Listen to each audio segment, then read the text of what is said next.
In this video, I'm going to show you how to pay out those transfer requests to your users. So to refresh your memory, let's just navigate over to Bob's area, and Bob is going to make a transfer request of $25 to himself, to his ABSA bank account. And then we're going to come here and put in that description of self, and I'm going to transfer that money, request the OTP, paste it in there and confirm. All right, so now I can navigate back to the admin area. And to view those transfer requests, I'm going to click on transfers over here on the left-hand side. And you'll see that I've got this one transfer request here, and it's from Bob with those two amounts. And to pay out this transfer, I can click on Pay Pending Transfers, and I would click on Pay $50. And then you'll see that my status has changed to unpaid. And you'll also notice this is a manual payment method because I don't have any integrations. I'm going to show you how you can set up a Wise integration so that you can use that integration to make these payouts to your users.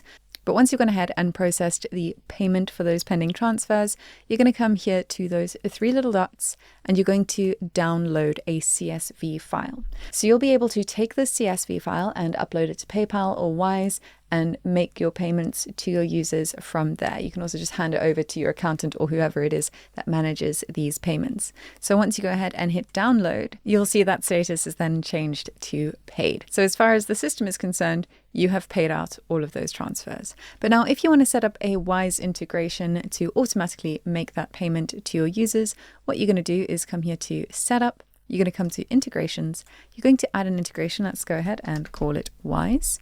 It's active, and we're going to then just look for that Wise integration. And then you're going to add your API key. This is gibberish. If you actually get your API key from your Wise app, then it will provide you with the correct profile information and account currency. You would then select which currencies you want to pay out in, and you can go ahead and hit save. Obviously, because this is not real, I can't actually show you how this works because I'm working in a dev environment. I'm not transferring real money around, so it is what it is.